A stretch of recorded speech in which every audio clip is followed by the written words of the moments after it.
तो लाइव भारत पर आप देख रहे हैं लाइव तस्वीरें। संजीव अरोड़ा जी यहाँ के जो तुली लैब और प्राइवेट हॉस्पिटल के खिलाफ जो ज्ञापन उन्हें डिप्टी कमिश्नर के को भेजना था, आज एडीसी हिमांशु अग्रवाल जी को दे रहे हैं। तो सबसे बड़ी बात है कि देख सकते हैं आप लाइव तस्वीरें लाइव भारत पर, उन्होंने ज्ञापन दिया है और ज्ञापन के बाद इस पर कार्रवाई होगी डीसी साहब के आदेशों के अनुसार।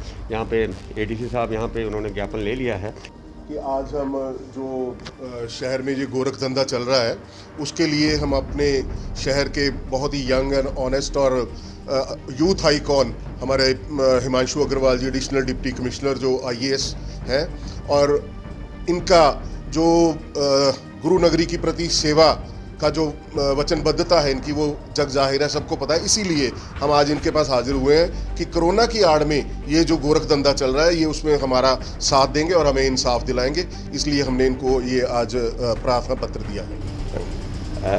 सर आप कुछ कहना चाहेंगे? आपको ये जी हमें एक मांग पत्र मिला रिगार्डिंग जो प्राइवेट हॉस्पिटल्स में कोरोना के जो पेशेंट्स का ट्रीटमेंट चल रहा है और जो उनकी फ़ीस ली जा रही है उसके बारे में। इसमें मेरा यही कहना है कि सरकार द्वारा भी, प्रशासन द्वारा भी, जो हमारे GNDH हैं उसमें लगभग 300 के करीब बेड हमने इस्टेब्लिश किया, जो हमारे लेवल 3 फैसिलिटी है जिसमें कोई सिम्टोमेटिक जो पेशेंट आते हैं उनका ट्रीटमेंट किया जाता है। इसके अलावा जो हमारा मेरिटोरियस स्कूल है वो लेवल 1 फैसिलिटी है, उसमें कम से कम हम 500 बेडों की तैयारी कर रहे हैं जिसमें जो एसिम्टोमेटिक इंडिविजुअल्स हैं उनको रखा जा सकता है। और यहाँ पे जो ट्रीटमेंट है हमारा बिल्कुल फ्री है। मेरी तो सबसे यही आग्रह है सभी हमारे जो अमृतसर के वासी हैं कि अगर उनको कोई इस तरह के उनको लगता है कि कोविड पॉजिटिव जब वो आए हैं तो हमारे जो सरकारी फैसिलिटीज़ हैं उसमें हैं जिसमें उनका फ्री इलाज कराएगा। जहाँ पे वो प्रेफर करते हैं कि अगर हमें प्राइवेट हॉस्पिटल में इलाज करवाना है, चाहे वो सिम्टोमेटिक हैं चाहे वो एसिम्टोमेटिक हैं, तो जो उनकी ट्रीटमेंट के चार्जेस हैं जो भी प्राइवेट हॉस्पिटल ने फ़िक्स किया हुआ है रेट, उनको ऑलरेडी बता दिया जाता है कि ये आपके चार्जेस हैं, इसमें आपको करवाना है।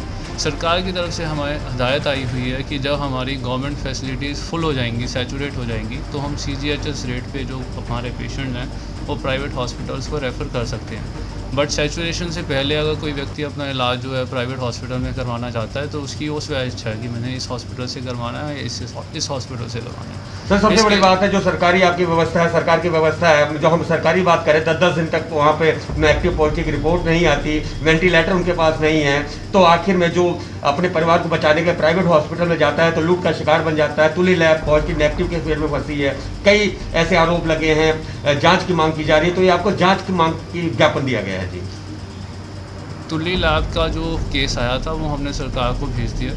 उनकी जो रिकमेंडेशन हमें जो भी उनकी तरफ से हिदायतें आएंगी उस पर हम कार्रवाई कर लेंगे। हम ऑलरेडी जो है हेल्थ डिपार्टमेंट को उस केस का सारा बनाकर भेज चुके हैं। उस बारे में हमें इंस्ट्रक्शंस भी आ गई हैं कि ना सिर्फ प्राइवेट लैब्स बल्कि गवर्नमेंट लैब्स के जो टेस्ट है उसकी हम दोबारा जाँच करवाएँगे। सरकार की तरफ से जाँच होगी और जो भी उसमें जो इंस्ट्रक्शंस आएंगे उसकी हम पालना करवाएंगे।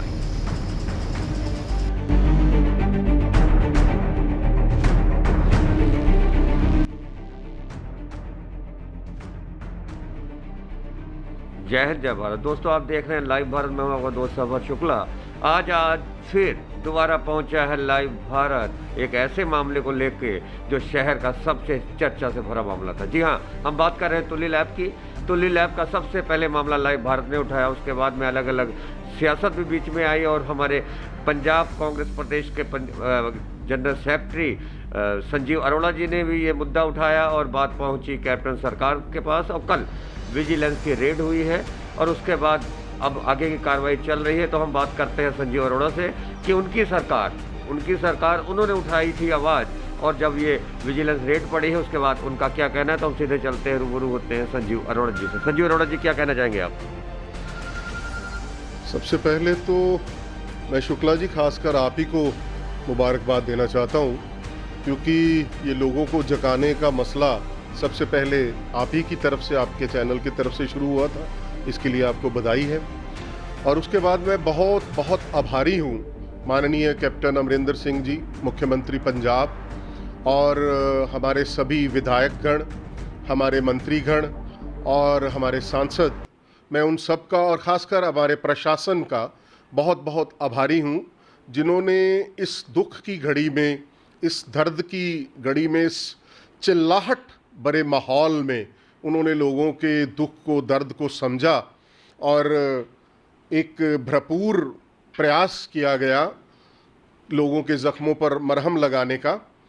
और मैं मैं समझता हूं और ये प्रार्थना करता हूं ईश्वर से कि ये जो प्रयास है वो समाधान की तरफ जाए, इसको कहीं रास्ते में इसका दम ना निकले, ये इसका समाधान होना चाहिए। मैं उस परमात्मा से ये प्रार्थना करता हूँ, क्योंकि अगर ये प्रयास समाधान तक नहीं पहुँचा तो मैं समझता हूँ कहीं ना कहीं सभी पीड़ितों को तो है ही है, सभी शहरवासियों को, सभी सुनने वालों को, सभी देखने वालों के मन को ठेस पहुँचेगी। और शुक्ला जी, एक बात मैं और आपके ही माध्यम से कहना चाहता हूं, क्योंकि अभी भी कुछ लोगों के चेहरों से मुखौटे उतारने का जो है वो ज़रूरत है, और कुछ लोगों को जो काला नकाब पहने हुए हैं उनकी वो नकाब उतारने की ज़रूरत है। वो शायद इस बात को इतनी गंभीरता से नहीं ले रहे हैं, इस बात को शायद इतना वो हल्के से ले रहे हैं। तो मैं इस शोर में ये कहूँगा कि इस शोर में एक मौन शोर हमने भी कहा, इस शोर में एक मौन शोर हमने भी कहा। हालांकि उस शोर में वो शोर नहीं था, हालांकि उस शोर में वो शोर नहीं था, पर मौन बहुत गहरा था।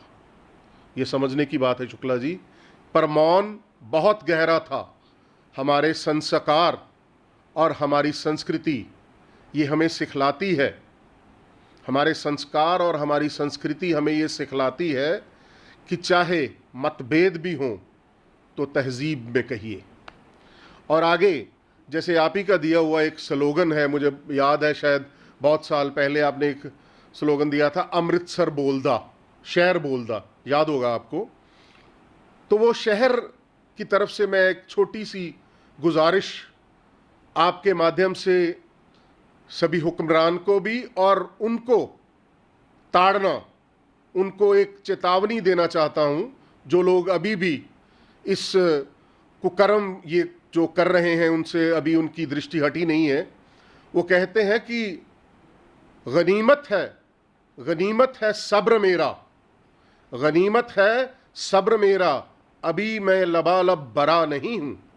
गनीमत है सब्र मेरा, अभी मैं लबालब बरा नहीं हूं। ये शहर कह रहा है, गनीमत है सब्र मेरा, अभी मैं लबालब बरा नहीं हूं। जो सोचते हैं मुझको मुर्दा, जो सोचते हैं मुझको मुर्दा, बता दो उनको मैं मरा नहीं हूं, बता दो उनको मैं मरा नहीं हूं। वो डराएंगे, वो डराएंगे हड़काएंगे, वो डराएंगे हड़काएंगे, यह है फितरत उनकी। वो डराएंगे, वो हड़काएंगे, यह है फितरत उनकी, पर कोई उनसे कह दे मैं कभी डरा नहीं हूं। जय हिंद, जय भारत।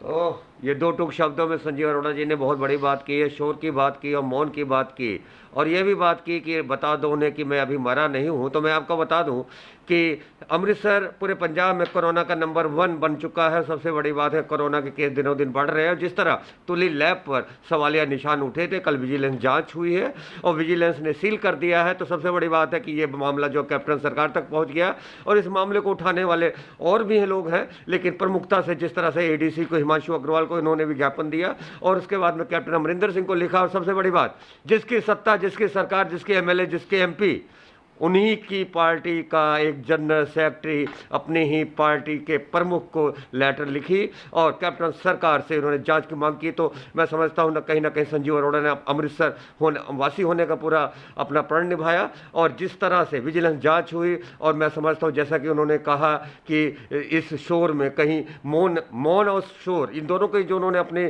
कविता में, जो अपनी शायरी में कही, तो सबसे बड़ी बात उनका यही कहना था कि जो बात बढ़ी है कहीं दम ना घुट जाए। तो मैं समझता हूं कि कैप्टन सरकार में जिन्होंने भ्रष्टाचार के खिलाफ लड़ने का आह्वान करके सत्ता पाई थी, तो मैं समझता हूं कि लोगों की मौत के खेल में भ्रष्टाचार नहीं होगा। तो ये थी लाइव भारत की स्पेशल पेशकश, और हमारे साथ थे स्पेशल मेहमान संजीव अरोड़ा, पंजाब कांग्रेस प्रदेश कमेटी के जनरल सेक्रेटरी। बेबाक बातचीत आपने सुनी। आप देखते रहें लाइव भारत। जय हिंद, जय भारत।